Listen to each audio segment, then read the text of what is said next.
அஸ்ஸலாமு அலைக்கும். Hi friends, இன்றைக்கி நம்ம ஹோட்டல் டேஸ்ட்டில் சாம்பார் சாதம் எப்படி செய்யலாங்கிறது தான் பார்க்க போகிறோம். இப்போது அதுக்கு முதல்ல குக்கரில் 2 கிளாஸ் அரிசியும் 1.5 கிளாஸ் பருப்பும் நான் சேர்த்து வச்சுருக்கேன். இதை வந்து நல்லா 2 டைம்ஸ் நல்லா க்ளீனாக வாஷ் பண்ணி எடுத்துக்கலாம்.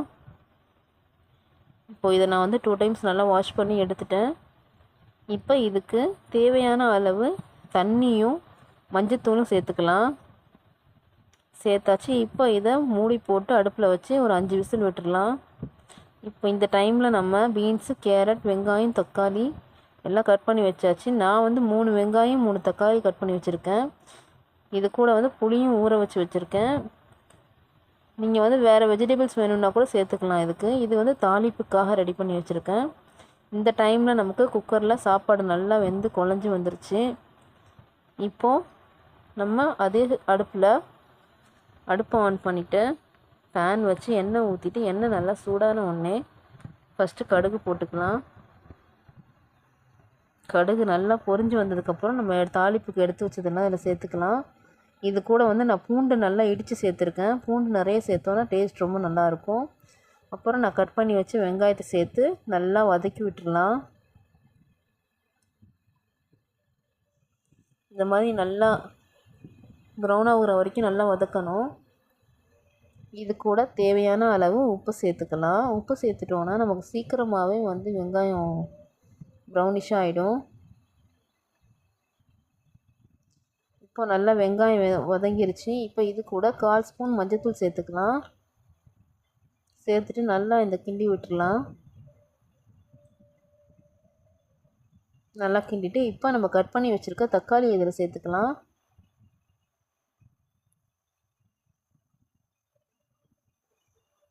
தக்காளியும் நல்லா வேகணும். நல்லா வெங்காயம் தக்காளி ரெண்டையும் நல்லா இந்த மாதிரி கிண்டி விட்டுடலாம்.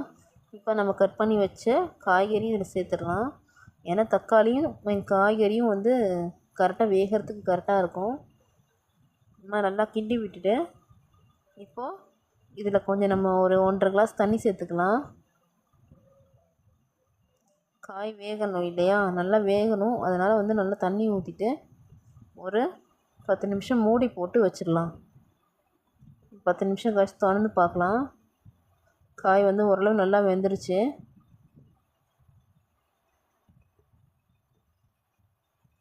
காய் நல்லா வெந்த உடனே இப்போ இதில் 1/4 ஸ்பூன் மஞ்சள்தூள் சேர்த்துக்கலாம். மிளகாத்தூள் சேர்த்துக்கலாம். கலந்த தூள் வந்து 2 ஸ்பூன் சேர்த்துக்கலாம். இப்போ இந்த மசாலா ஸ்மெல் போகிற வரைக்கும் நல்லா இதை கிண்டி விட்டுடலாம்.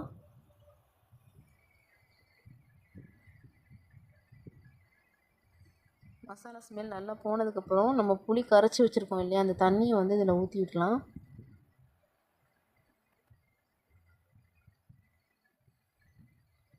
ஊற்றிட்டு நம்ம கொஞ்சோண்டு கொத்தமல்லி இதில் போட்டுடலாம்.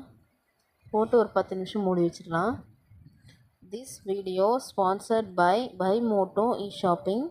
இந்த ஆப் வந்து நமக்கு ப்ளே ஸ்டோர்லேயே அவைலபிளாக இருக்குது. வேணுங்கிறவங்க டிஸ்கிரிப்ஷனில் செக் பண்ணி பாருங்கள். நான் உங்களுக்கு லிங்க் கொடுத்துருக்கேன். இதில் நீங்கள் ரிஜிஸ்டர் பண்ண உடனே உங்களுக்கு 2 விதமான வெல்கம் கிட் கொடுக்குறாங்க 999க்கு. நீங்கள் எந்த பொருள் ஆர்டர் போட்டாலும் உங்களுக்கு 7 டேஸில் வந்துடும். நம்ம வீட்டுக்கு தேவையான எல்லா பொருட்களுமே நமக்கு இந்த ஆப்பில் கிடைக்கிது. அது மட்டும் இல்லை, மற்ற ஆப்போடு கம்பேர் பண்ணுறப்போ நமக்கு இதில் விலையும் கம்மியாகவும் கிடைக்கிது, குவாலிட்டியாகவும் கிடைக்கிது. கண்டிப்பாக வேணுங்கிறவங்க செக் பண்ணி பாருங்கள். டிஸ்கிரிப்ஷனில் லிங்க் இருக்குது. இப்போ 10 நிமிஷம் கழித்து நம்ம திறந்து பார்த்துக்கலாம். இப்போ காய் நல்லா வெந்துருச்சு, மசாலா ஸ்மெல்லும் நல்லா போயிடுச்சு. இப்போ நம்ம குக்கரில் இருக்க ரைஸை வந்து இதில் சேர்த்துடலாம்.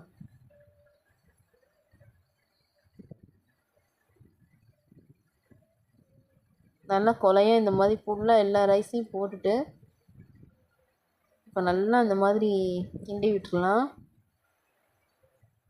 கிண்டி விட்டால் முடிஞ்சிச்சு, அவ்வளோதான். டேஸ்டியான சாம்பார் சாதம் ரெடி ஆயிடுச்சு. கண்டிப்பாக ட்ரை பண்ணி பாருங்கள். இது கூடவே கொஞ்சம் நெய் சேர்த்து சாப்பிட்டோம்னா இன்னும் டேஸ்ட்டாக இருக்கும். பிடிச்சிருந்தா நம்மளோட சேனலை மறக்காமல் சப்ஸ்கிரைப் பண்ணிக்கோங்க. அப்போ தான் நான் போடுற வீடியோஸ் எல்லாமே உங்களுக்கு நோட்டிஃபிகேஷனாக வரும். நெக்ஸ்ட் ஒரு இன்ட்ரெஸ்டிங்கான வீடியோவில் உங்களை மீட் பண்ணுறேன். பாய்.